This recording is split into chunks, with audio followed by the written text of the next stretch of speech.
Setting up play dates for your puppy is a fantastic way to give them the socialization and exercise time they need. Combined with your walks, playtime, and training time, you'll be giving your puppy a complete package of mental and physical stimulation. Not to mention that it's just fun to watch puppies play. Hi, I'm Michael Perry with Front Range Dog Training in Boulder, Colorado. In this video, we'll go over some guidelines for creating a great puppy play date experience for you and your puppy. So who should your puppy play with? It's generally considered safe to have your puppy interact with other puppies a week after their first round of vaccines have been given. However, always check with your vet about having your puppy interact with other dogs. If you and your veterinarian agree that it's safe, you can go ahead and set up one-on-one play dates with other healthy puppies. The best case scenario is to find another puppy of roughly the same age, size, temperament, and energy level. Our goal is to avoid big mismatches in these areas. For example, we'd rather not pair a really confident, assertive dog with a shy, timid dog. If the mismatch is too great, we can create problems for one or both puppies.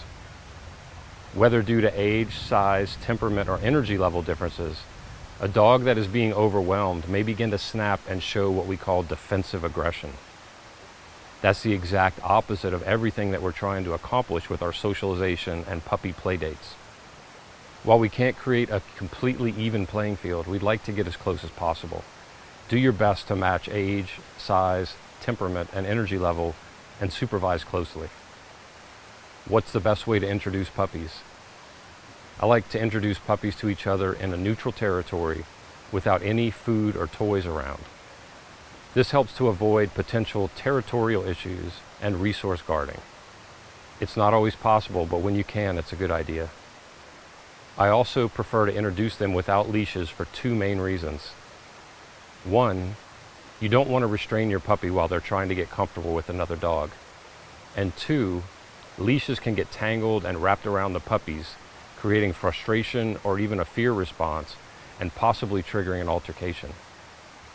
You might need to get creative in finding a place where you can have the puppies off leash and in a neutral territory. Do the best you can. The bottom line is to just make sure that both puppies are safe and that you can scoop them up quickly if necessary.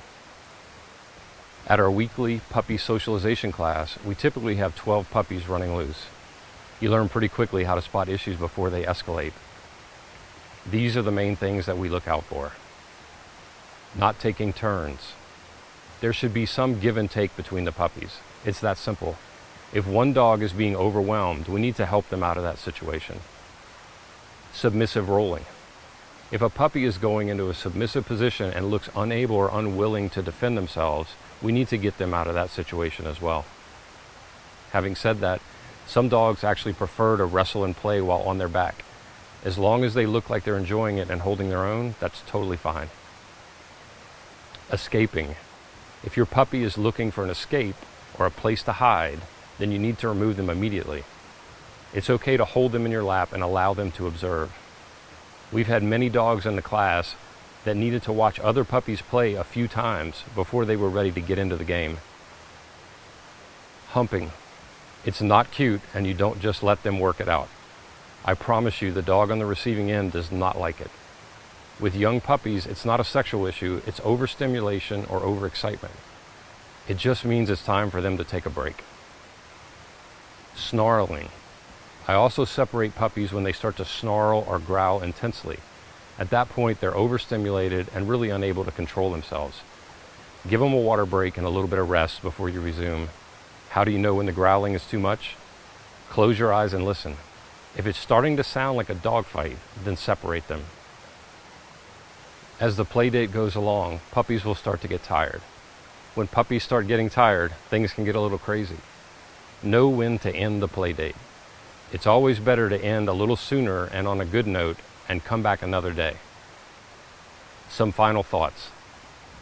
Remember that the puppy play date, it's not a time for you to check out and not have to watch your puppy. It's actually just the opposite. It requires your complete focus and attention to make sure that things are going in the right direction. Every dog is different, and putting two dogs together is always a bit of an unknown. Just use your best judgment along with these guidelines to have a fun and safe puppy play date. Please take a moment to hit the subscribe button. It doesn't cost anything and I'd really appreciate it. You can also follow and like to be notified when the next puppy training video is posted. And feel free to comment below with any questions or to share your puppy play date experiences. Until next time, have fun training.